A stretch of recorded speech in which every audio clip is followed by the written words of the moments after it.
Welcome to the Strategy Mob Podcast. Tune in for everything you need to know to stay in the know regarding the automotive industry. Here's your host, Jason Harris. Hey, what's going on, Podcast Nation? It is Jason Harris here, and thank you for joining me on another episode of Strategy Mob. Today, I have two very special guests all the way from the other side of the world. Well, at least for me, the other side of the world. I have both Kosi and Kerri joining me tonight. Well, it's tonight for me. It's morning for them from Australia. Thank you for taking the time to jam with me today. Thanks for having us. Hey, before we kind of get this podcast started, I think it'd be cool to kind of kick it off with a couple origin stories. So, Kosi, I'll start with you. How did you get started in this crazy little world we call the automotive industry? That's very interesting, actually. Would have been about 35 years ago on the same highway, literally I'm working now, a little bit down the road. I started as an apprentice motor mechanic when I was 15. So, and just worked my way through from the service, back end side of the business, and becoming a service or mechanic, service advisor and a service manager in the same dealership. Then obviously it was sold on later in life. And then from there I went into the sales side with a bit of motorbikes and the Sea-Doos and the jet skis, and back into automotive cars as dealer principal in the Volkswagen dealership. So 30 plus years and still loving it. I imagine it's been a pretty interesting time for you both right now. Volkswagen has had some interesting news internationally for a while, so it's fun to be in the Volkswagen space. Hey, Kerri, for yourself, how did you get started in the automotive industry? So I've been in the automotive industry for 8 years now. I started off as a trainee salesperson at a Mitsubishi dealership. And now I've worked my way up as a new car manager for Bearswood Honda. I really just fell into the industry. I think I was only about 19 years old, and I was just on, the job employment websites looking for anything that I thought I could be cool in summer and warm in winter. And they were the first ones to call me back. But boy, was I wrong, because if there's a customer on the yard and it's pouring down with rain, I'm definitely going to have to be out there with them. But no, it's been a really, really great time for me in the industry. I've made a lot of friends and learned a lot of skills, and I really, really love it. Now, I know that you guys are in the dealership, so that's very cool, and we got some time to talk about that before we jumped on this call. But I know it's different for everybody right now. It seems like internationally there are dealerships that are still closed, there are dealerships that are still forced to operate by appointment only, and then there are dealerships that are completely open. It seems like everywhere all over the world there are pockets that have been greatly affected by this pandemic, and then some not so much. So I think it'd be pretty cool to kind of just chat a little bit about what your guys' current norm is. And Kosi, I'll start with you. What does the current normal look like for you? Well, if you can call it the current norm, it's very different from what April was. April was the unknown, and we definitely had to really try and find out what's required by our staff and people. And so April was the month that was very challenging. And then May sort of really turned around and became the norm. It was very much of a V recovery, we call it.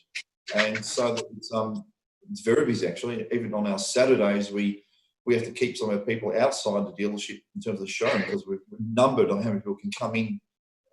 So it's a good problem to have, I can tell you. That is a great problem to have. Hey, Kerri, for yourself, what does the current norm look like for you? Very similar. As of April, it was very mixed messages from the government. So we were considered as essential business. So we still remained open to serve the community, but yet the message was, do not leave your house. So we're sitting in these empty dealerships and people would have no idea what's going on. So April was a very hard month. By the time it came to May, though, things did turn around. I think that there was a lot more buyer confidence out there. The government was kind of putting out initiatives to start opening up some of the restrictions that they put into place, and also things like grants and stuff like that, I know really helped kind of put the money back into the economy in a sense, and a lot of people were using their grants on cars and stuff. And sorry about that. So it's just the day in the life of still working. Yeah, and then now, so June we're preempting for a very big month. It is often the biggest month of the year in the car industry, being its end of financial year. Our targets are very high at the moment, and we've got some high expectations of us. But the thing is, the inquiry is there, so there's no doubt that we can't achieve it. Well, that's great to hear that consumer confidence is kind of on a rise for you guys, because I know that varies everywhere. Now, you know what? I went through the recession here in the U.S., and that hit the automotive industry in a really hard way. But that recession was kind of built up over a 6 to 9 month period. Things kind of got progressively worse over a period of time. I don't think anybody could have anticipated our entire industry practically getting shut down in like a 2-week period. And I know for a lot of dealerships, we had to do something that we don't always normally do, and that's change. We're in an industry that's not typically used to or wanting to change in a big way. But I feel kind of globally, we've actually done a phenomenal job of kind of changing as the pandemic forced us. But I find that, because of that, we've had to learn a lot of new things. So I'm actually curious for you guys, kind of going into this pandemic and dealing with it right now. What are one of the biggest things that you've learned, about your industry? Kosi, I'll start with you, and Kerri, I'll ask you the same question. It's been interesting. Really, one of the biggest challenges was actually our after-sales team, because as an after-sales team, they're very, very much process-driven, and they know exactly every day, your car comes in, you open the bonnet, you do this, do that. And so there's quite a bit of unknowns for our workshop. So we pretty much had in the communication barrier. Every day, 12 o'clock, we had a meeting with our workshop and just discussing what the new today is, because every day was so different. It was all unknowns in Australia as to what was going on, right? So it was just to reassure everybody, we don't know what's going to happen tomorrow. We're all in this together. But today is today, and this is what we need to focus on. And so the biggest thing was really having that communication, open transparency, even to the point where I can't guarantee you'll have a job in 2 months' time or 3 months' time. And I think a lot of people were saying, it's all good, it's all safe, like the Titanic, yeah? And my biggest line was, I don't want to be the guy playing the violin on the Titanic top deck saying, all good, where you're going, don't jump off the ship, right? Because we know what happened in the end of the Titanic. So I think open, transparent, and don't promise something you can't deliver. And I feel like for a lot of dealerships right now, that's the key, is communication. Right? Not just communication with our customers, but also communication with our staff. Kerri, for yourself, what are one of the biggest things that you've learned kind of going through this pandemic? I think, being at a dealership, we are here for very long hours. And being, as is all around the world, we really grind it out. So a lot of those hours spent here, I don't think are really utilised in a positive way. So when we were, our hours were pretty much cut down to half. So I was here 5 days a fortnight. You really learn how to make the most of your time here, being a lot more, kind of diligent with what you do, and a bit more structured.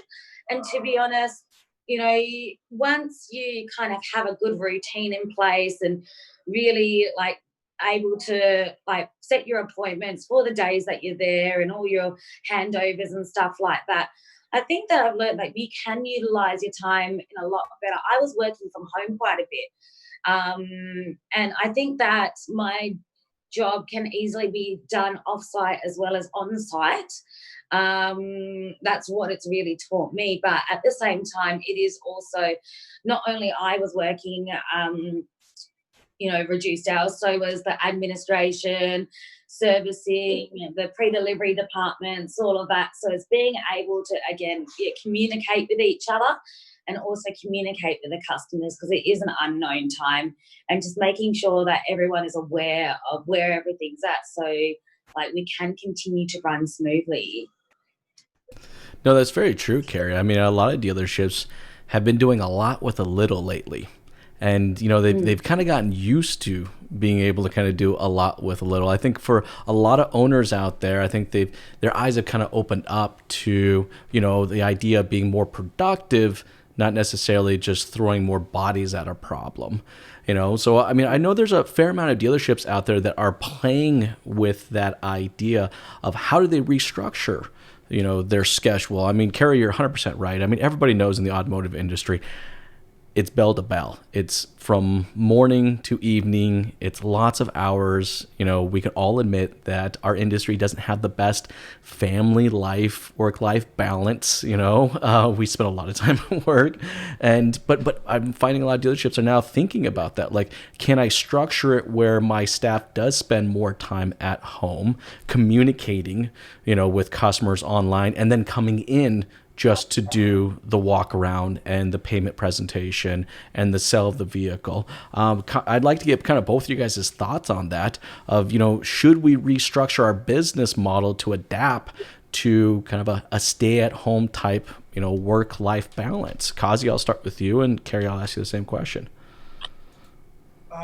It's funny. At a previous dealership I was at, I had a gentleman who wanted to leave and start his own side business.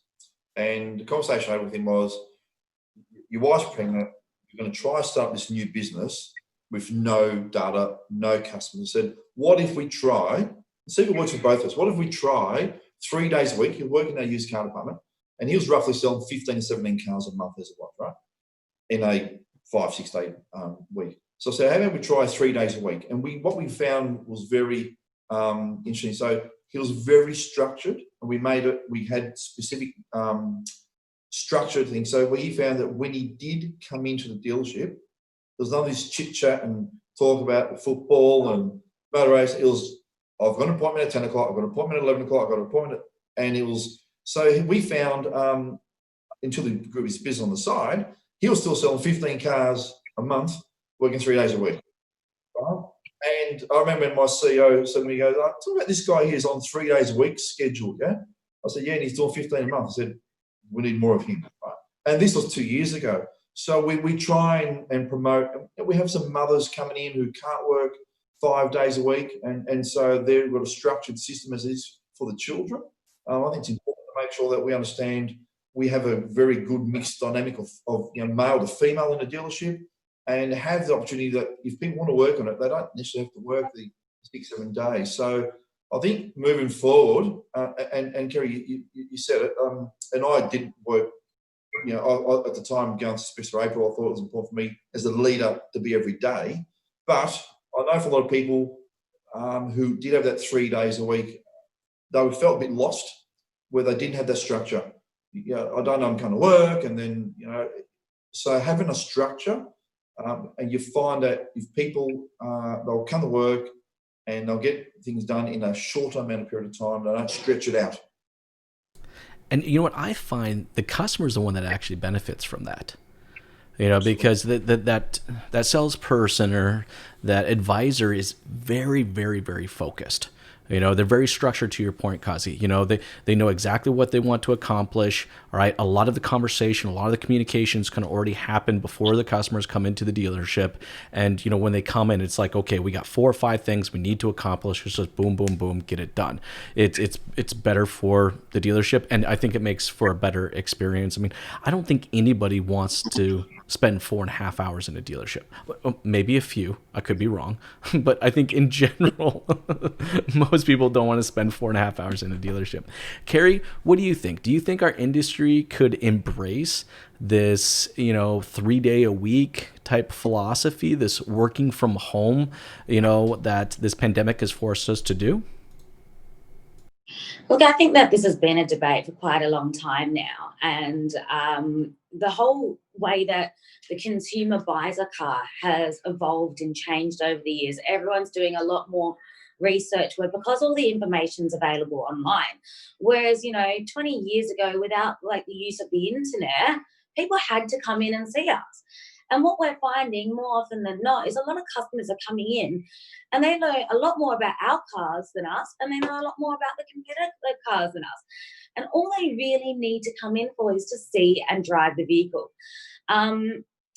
Real estate has been doing it for ages. You know, they've been working from home, booking appointments, booking viewings, and we are pretty similar industries, I believe, in a sense. But we are kind of, I feel like a lot of salespeople feel chained to the dealership, you know, for all these hours in a week. And, you know, if we can be a little bit more productive with our time, get everything done and just book our appointments to come into the dealership when we need our test drives and stuff like that. If we start embracing this appointment only culture for a dealership and handovers, then realistically people can do their follow-ups at home, their leads and all of that at home.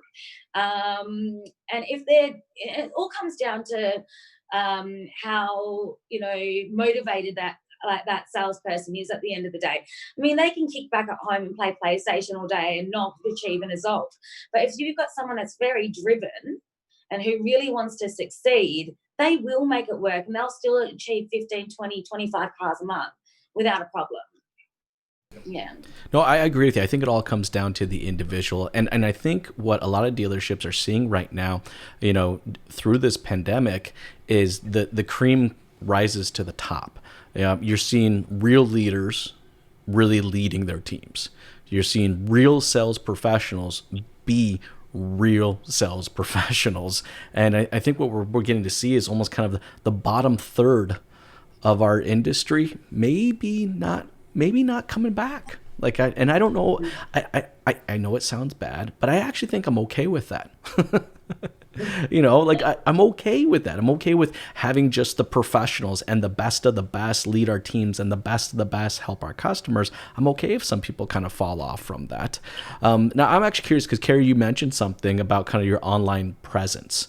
And I'm curious for the both of you, you know, how has that changed, you know, during this pandemic? Have you guys seen a pretty big increase in online traffic? And how much more time are you guys focusing on your digital dealership versus your physical dealership? Kosi, I'll start with you, and then Kerri, I'll ask you the same question. Well, it's actually funny. So today we release our brand new website.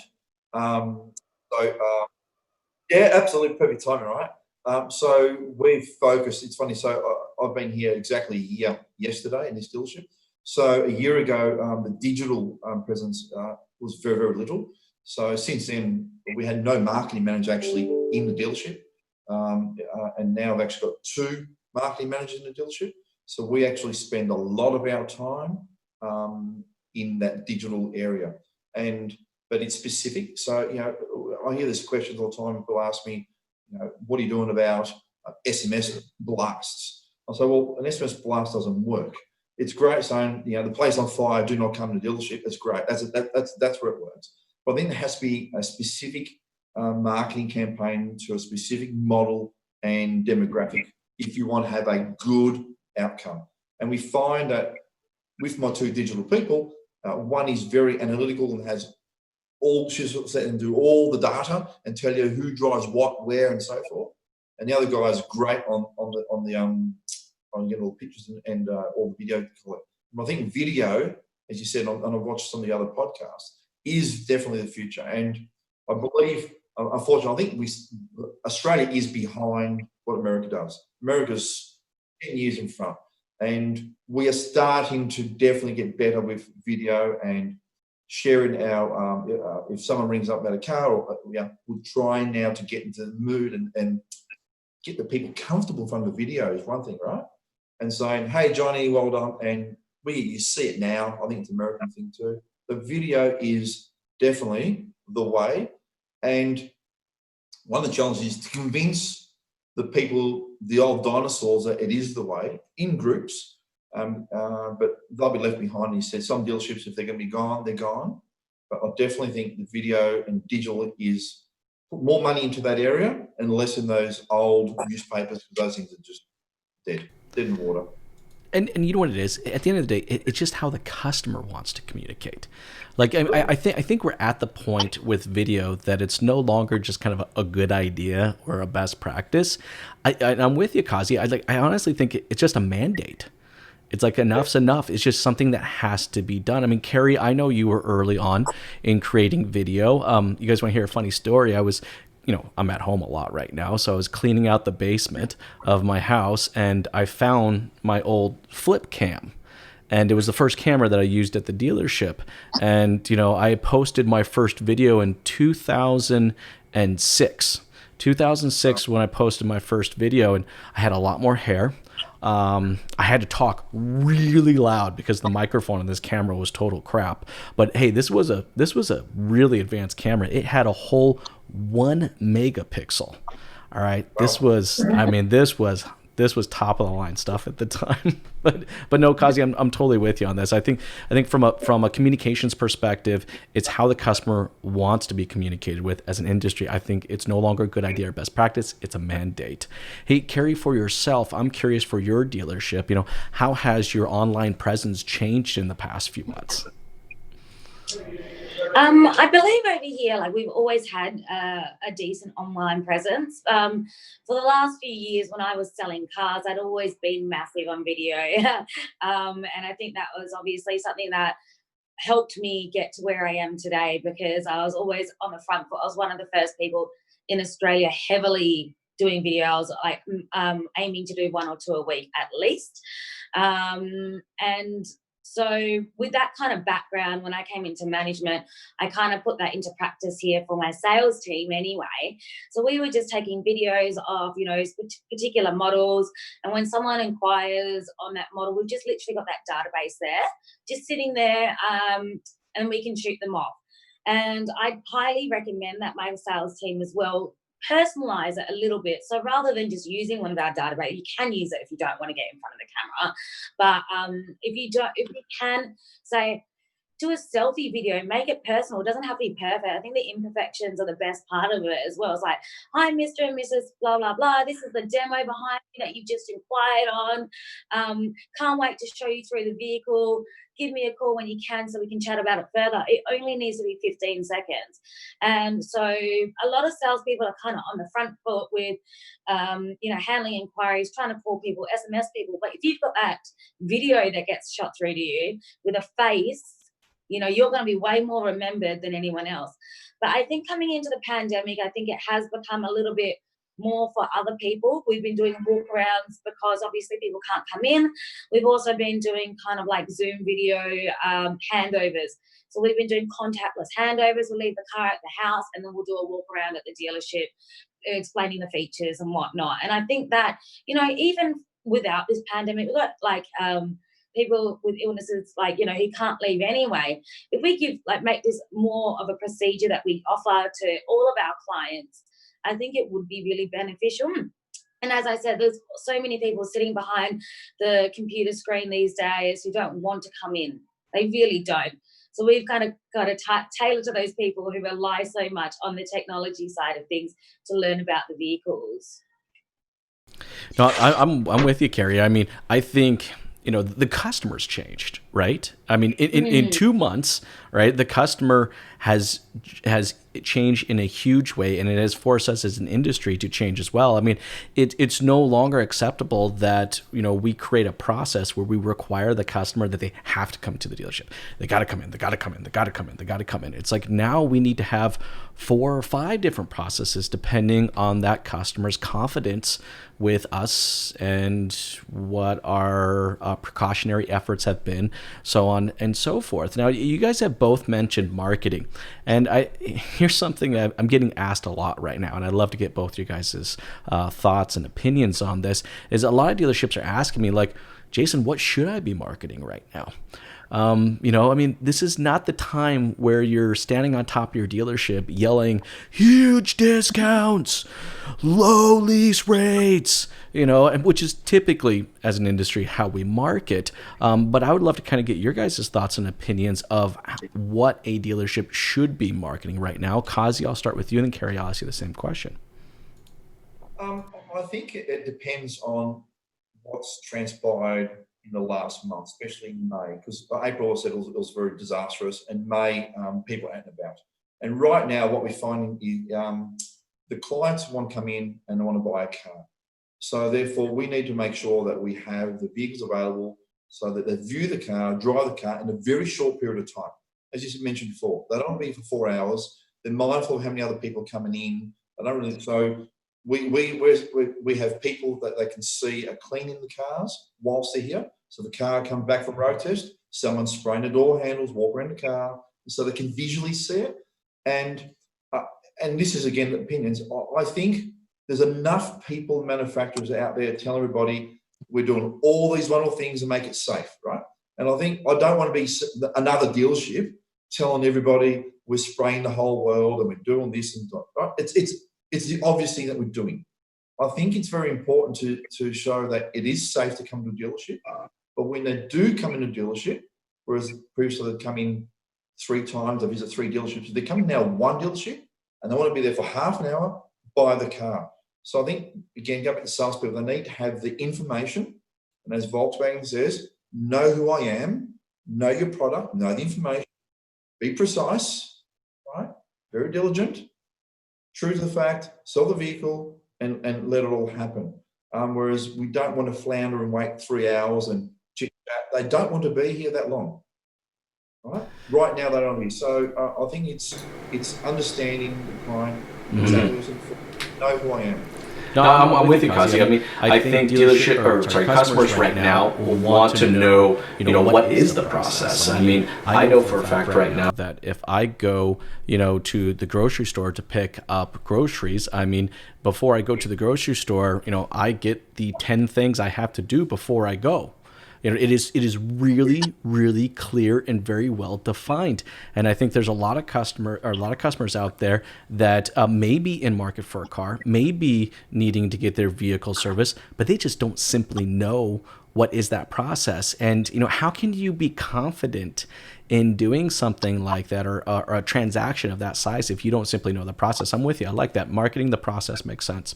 Hey, Kerri, for yourself, for dealerships out there thinking about, turning on their marketing efforts back on, what would you kind of recommend that dealerships should be marketing right now? I mean, I definitely agree with you. Like, now's not the time to be advertising massive discounts and, silly rates and stuff like that.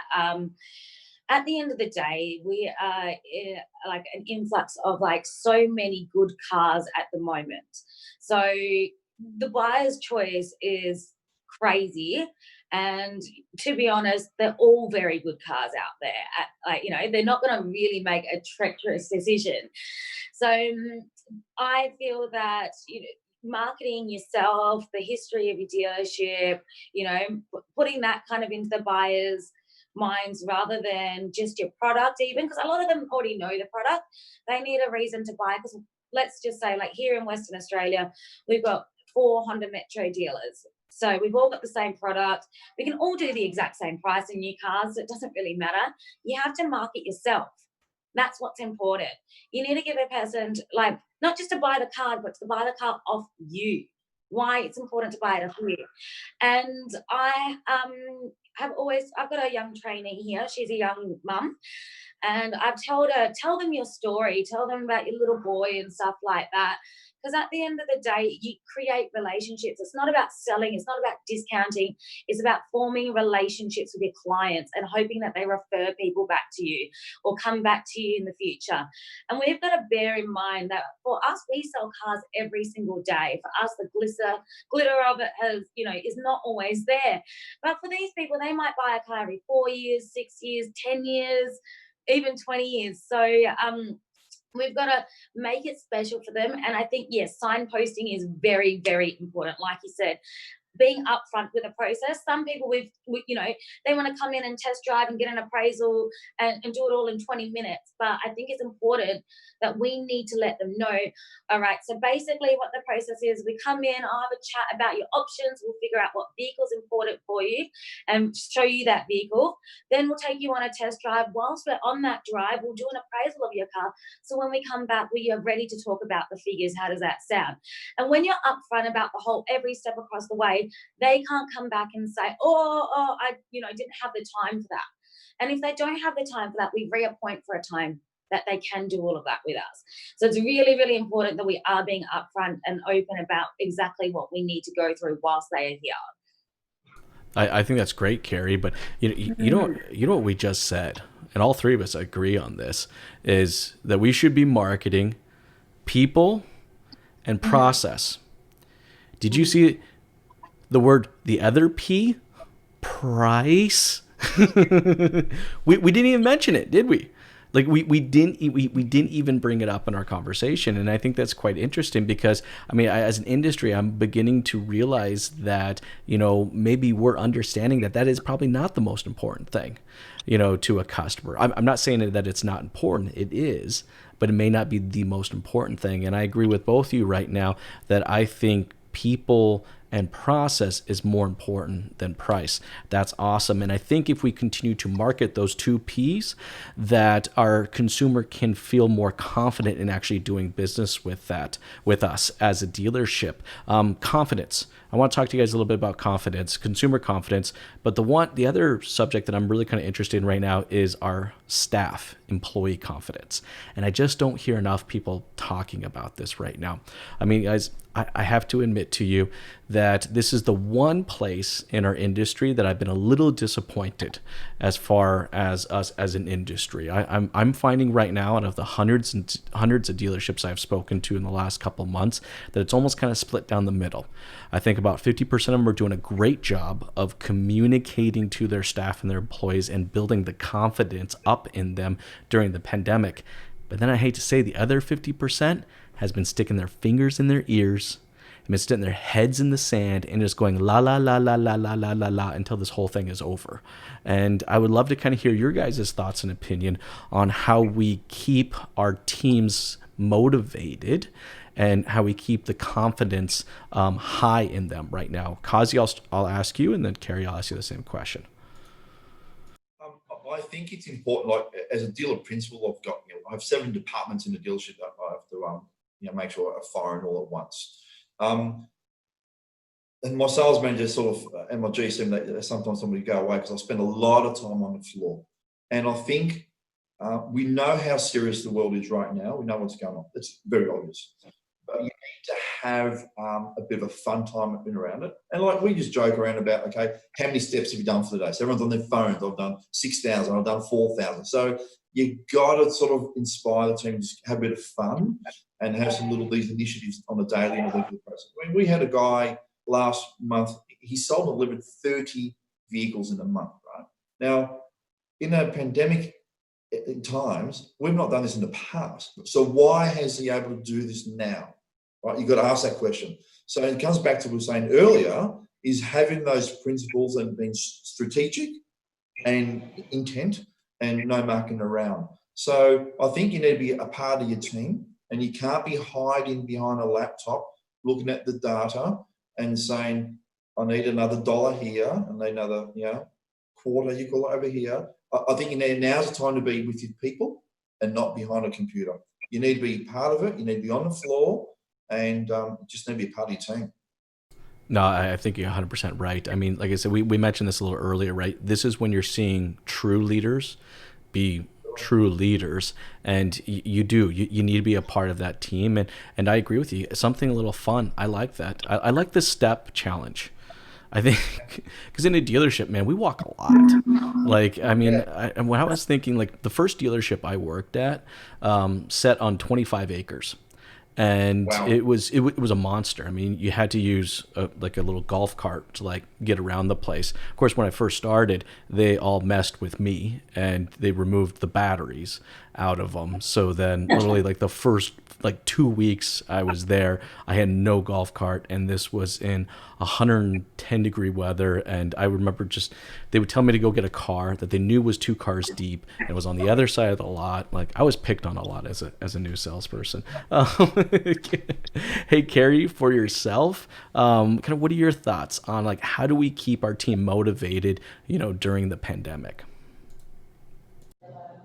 I think we've got to remember, obviously, we are dealing with people and real human beings, and they've got, you know, their own lives and issues in the background. And especially with, you know, the unknown on us, we can't be putting like too much pressure on them. But at the same time, we need to be giving them the support that they need to succeed. And I think continuing, like, you know, training and all of that, and like increasing their learning and stuff like that, so they can feel confident within themselves, and when they are talking to clients, is very, very important. And yeah, just remembering that, you know, even though it is hard times, we still want to come to work and enjoy ourselves and have, like, you know, we've always had banter in the like dealerships, and that's, you know, been a lot of the culture that, you know, gets you through those long tiring days. Of course, we want to get work done and stuff like that, but we don't want you coming into work and feeling, you know, this big bubble over you that you're uncomfortable and you don't want to be here. So it's just remembering that, you know, we are all humans at the end of the day, and just working together with each other, motivating each other and supporting each other. I'm with you on that, Kerri. I think motivating each other. We do have to collectively work as a team.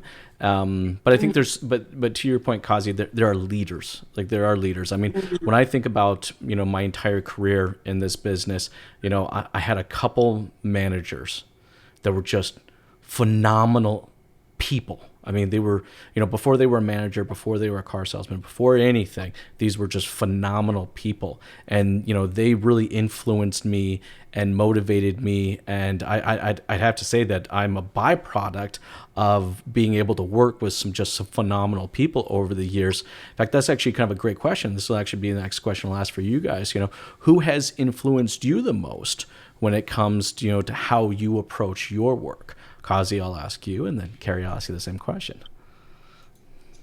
That's a good call. I think as a young apprentice, I was probably scared of the dealer principal at the time, right? Like, it was about 6'7", big guy, right? But he was a hard taskmaster. I mean, all the things we thought we hated him for as a young guy, later on, we still talk about the guy. He passed away, unfortunately, a couple of years ago. But like, we still talk, and we say that it was the best dealership I've ever worked at, because it was in the 80s. I mean, it was structured. We knew where we stood. We respected, and I think it's a big thing. I think these days that there's a lot of people don't respect their leaders, and I say, people, you don't necessarily have to like your manager, like the army, yeah, the colonels and lieutenants and so forth, that ladder. But you have to respect their call, right? They're making a decision for a reason, which you may not understand at that particular time. But later on, so 15 years and 20 years later, we're still talking about the first dealership I worked at as an apprentice. And it comes back to family values. We were in a recession back in the 80s. He never disappointed any people.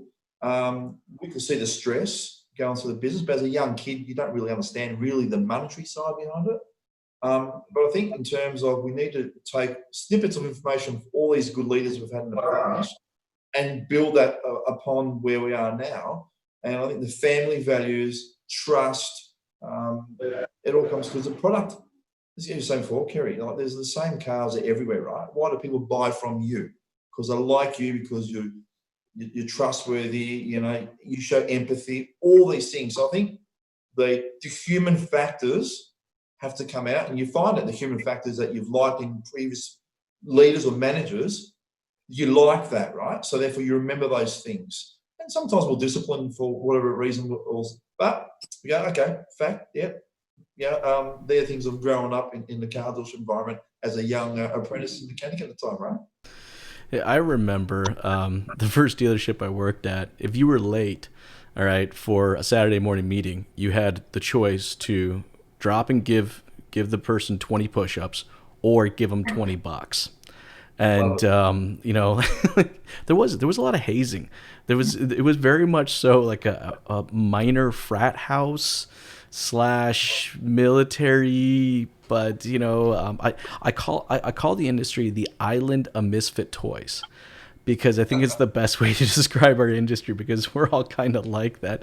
Hey, Kerri, for yourself, you know, who has influenced you the most when it comes to how you approach work? I don't think I can say it's just one person. I think been influenced on many people that I've crossed paths with in my life, from managers to dealer principals to even like just colleagues and other salespeople. And I've picked up bits and pieces from all of them and kind of adapted them to myself.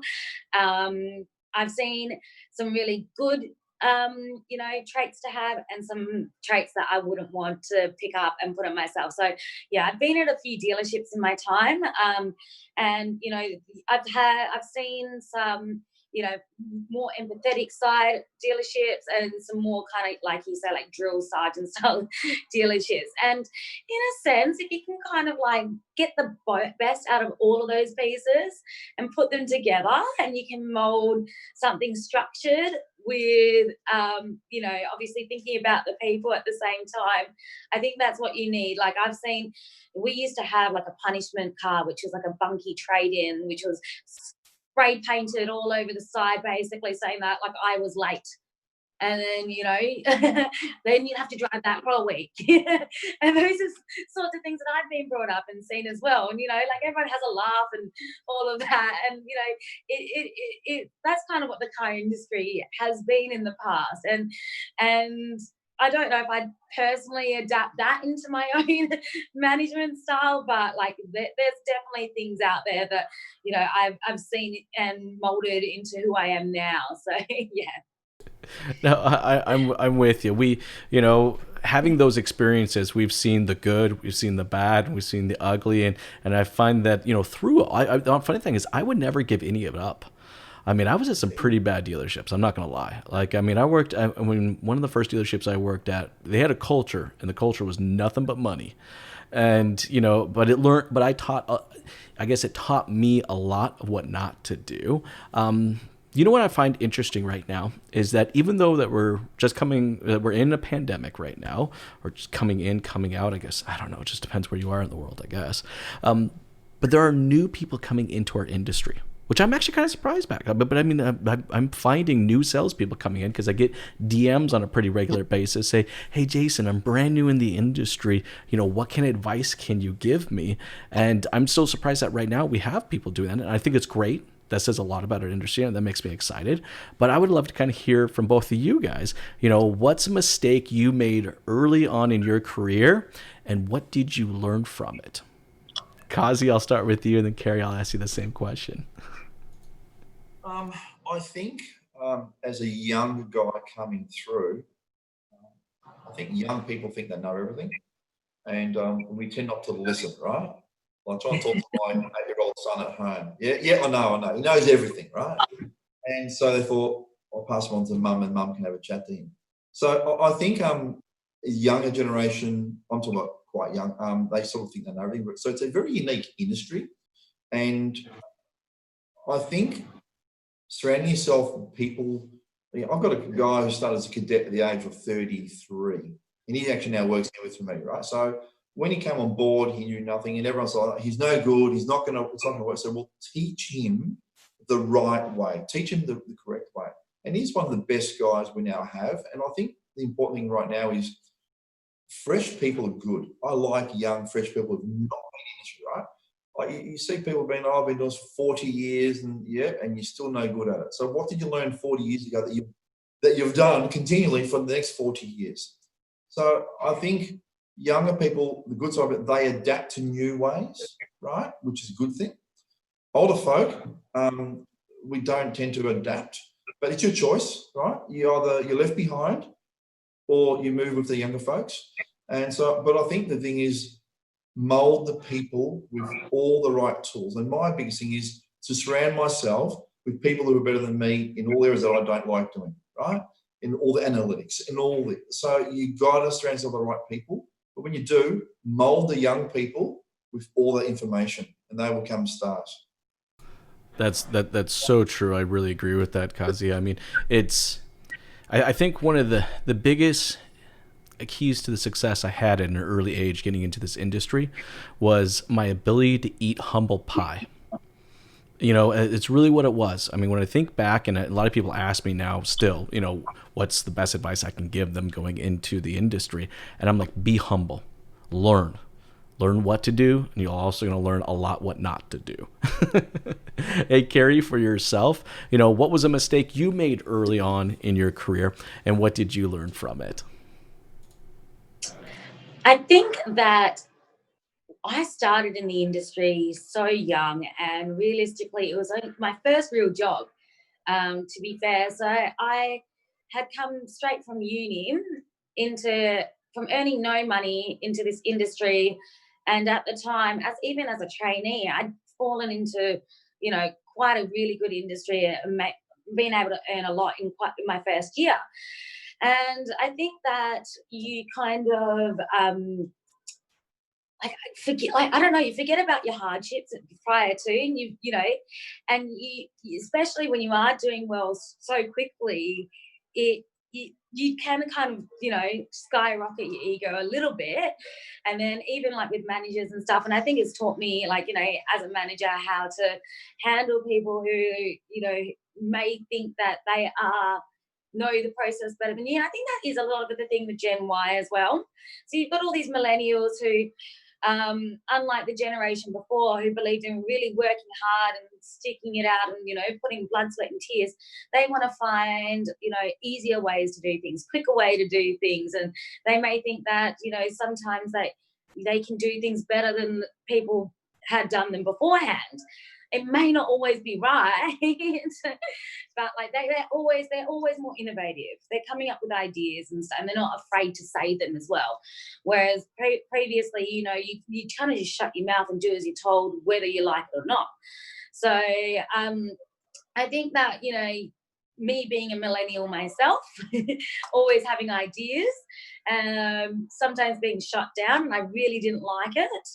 Crushed my ego a lot when I got shut down. I think just learning how to, with age, I think, and, when you grow up a little bit and realize to get out of your own head, you just how to take on criticism and use that to better yourself. And I believe in always learning now. I'm always learning. You can never be the expert. Once you learn something, there's always something else after that. So I think that's something that I really like to adapt into my team, that, you just keep trying to grow yourself, because regardless of how much you think there's always someone out there that knows a lot more than you. That's so true, Kerri. I mean, I've actually seen some dealerships do some amazing things with some kind of mentorship type programs.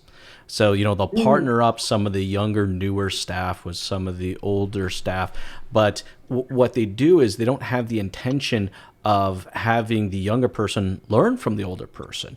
What they do is they partner them up, and they're constantly teaching the team new things. And the older and younger staff member have to learn how to do it together, which I think is fast-tracked. The handful of these dealerships I've seen do this in their training and coaching efforts in a big way. Well said, Kerri. Hey, I know we're getting towards the end of our time, guys, so I get to ask you one last question. It is my favorite question of the day, and I prepped you before, so I got big expectations. No, I'm just messing with you. But Kosi, I'll start off with you. What is pissing you off?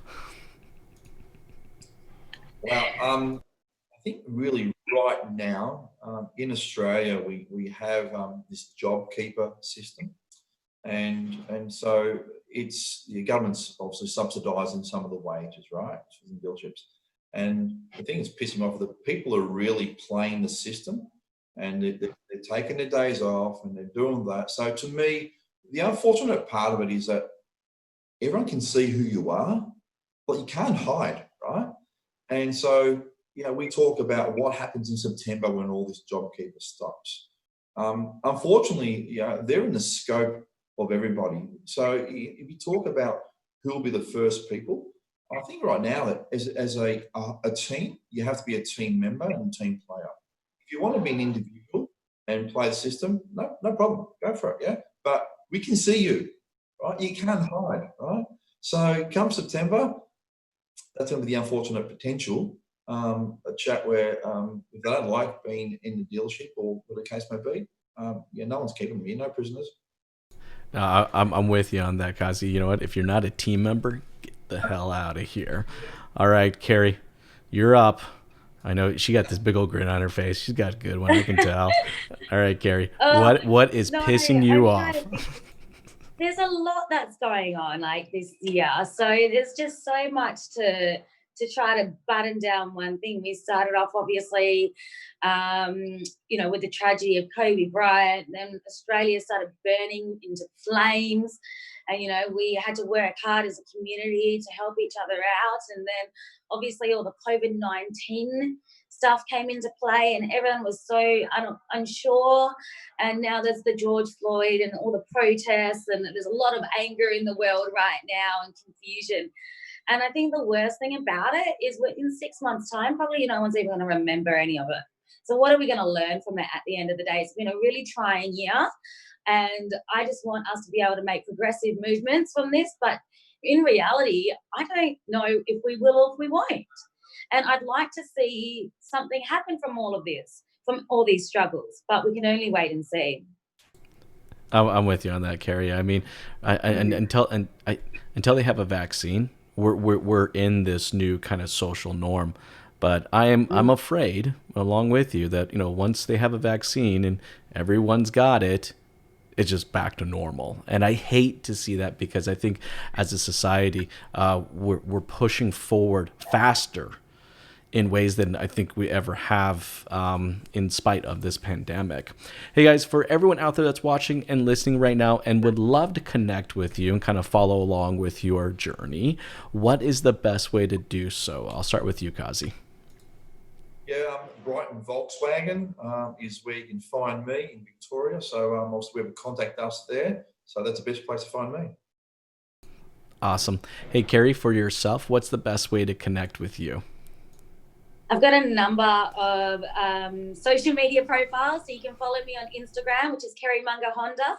You can look me up on Facebook, which is Kerri Mungar New Honda Sales Manager, or just follow me on LinkedIn, which again, just Kerri Mungar, and it's Kerri with an I, not a Y.